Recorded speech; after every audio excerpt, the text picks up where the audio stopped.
나무 따싸 바가와또 아라하토 삼마 삼푸따싸. 여러분, 혹시 완전한 자유, 그 어떤 것에도 얽매이지 않는 그런 삶을 꿈꿔본 적 있으신가요? 오늘은요, 아주 먼 옛날, 수많은 생을 거듭하면서 마침내 모든 속박에서 벗어난 여성 수행자들의 정말 놀라운 이야기를 한번 따라가 볼까 합니다. 바로 테리아파다나에 담긴 그분들의 노래를 통해서 말이죠. 족쇄를 끊어버린 뱀처럼 나는 모든 오염원들로부터 벗어나 머무네. 정말 강렬한 선언 아닌가요? 대체 어떤 삶의 여정을 거쳐야 이렇게 단호하고 평화로운 경지에 이룰 수 있는 걸까요?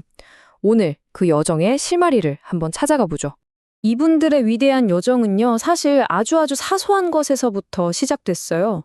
정말 까마득한 과거에 진심을 다해 행했던 어떤 작은 선행, 그 작은 씨앗 하나가 어떻게 상상도 못할 거대한 나무로 자라나게 됐는지 지금부터 살펴보겠습니다. 예를 들어 에까 삔다빠따 다이까라는 분은요, 한때 아주 가난한 하녀였어요.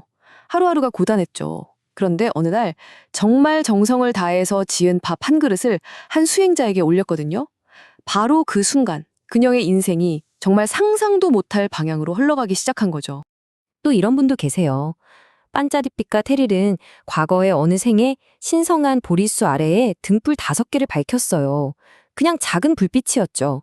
근데 그 작은 빛이 훗날 그녀의 수많은 생을 환하게 비추는 그런 거대한 지혜의 빛이 될 줄 누가 알았겠어요. 메칼라다이카 테리의 이야기는 더 놀라워요. 이분이 위대한 불탑을 짓는데 보시한 건 고작 허리띠 하나였습니다. 네, 그냥 허리띠 하나요. 근데 말이죠, 그 작은 보시 하나가 가져온 결과는 와, 정말 상상 이상이었습니다. 물깃는 하녀였던 에쿠포사티카 테리도 있었어요. 어느 날 왕이 경건하게 계율을 지키는 모습을 보고 깊은 감명을 받은 거예요. 그래서 결심했죠. 나도 딱 하루만이라도 저렇게 계율을 지켜보자. 여러분, 단 하루의 결심이 인생 전체를, 아니, 수많은 생을 바꿀 수 있다면 믿으시겠어요? 그녀의 삶이 바로 그 증거가 되거든요. 자, 이렇게 심겨진 선행의 씨앗들, 이걸 우리가 업이라고 부르죠. 이 업의 힘은 절대 사라지지 않아요. 이 씨앗들이 싹을 틔워서 정말 수많은 생애에 걸쳐서 너무나 화려하고 아름다운 꽃들을 피워냈습니다. 하지만 그게 최종 목적지는 아니었어요. 아까 그 물깃는 하녀분 기억나시죠? 딱 하루 계율을 지켰을 뿐인데 그 공덕으로 어떻게 됐을 것 같으세요? 무려 64번. 그것도 천상세계 신들의 왕, 그 왕들의 최고 왕비로 태어났다는 겁니다. 정말 놀랍지 않나요? 등불 5개를 바쳤던 반짜디빛과 테리는요, 여기서 한술 더 뜹니다. 무려 100번이나 온 세상을 다스리는 위대한 전륜성왕의 왕비로 태어났어요. 100번이나요? 자, 한번 상상해 보세요. 태어날 때마다 온몸이 황금빛으로 빛나고 마음만 먹으면 원하는 건 뭐든지 가질 수 있어요. 항상 왕족이나 귀족으로 태어나서 수많은 사람들의 보살핌을 받고 불행이나 슬픔 같은 단어는 아예 모른 채 사는 삶. 이게 바로 그분들이 누렸던 끝없는 선행의 결과였던 거예요. 이게 바로 우리가 삼사라, 즉 윤회라고 부르는 거죠. 선한 업을 지으면 이렇게 천상세계와 인간세계를 오가면서 엄청난 복을 누립니다. 하지만 중요한 건 이 좋은 삶이 계속 반복된다고 해도 결국 그 수레바퀴 안에 있다는 사실이었죠. 벗어날 수는 없었어요. 그런데 바로 그 행복의 정점에서 모든 것을 다 가진 것 같은 그 순간에 이분들은 문득 깨닫게 됩니다. 이 모든 즐거움과 행복이 영원하지 않다는 사실을요. 바로 여기서부터 이 이야기의 흐름이 완전히 바뀌게 됩니다. 자, 여러분께 한번 여쭤볼게요. 그들이 누렸던 그 어마어마한 행복들, 이게 과연 영원했을까요?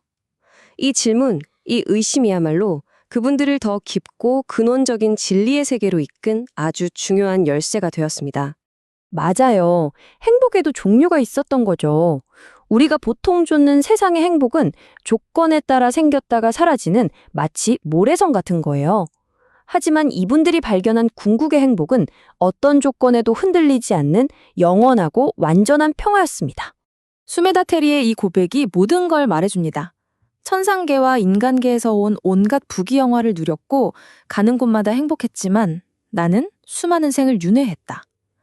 아무리 화려한 삶이라도 그건 결국 윤회라는 거대한 흐름 안에 갇혀 있는 상태였던 거죠.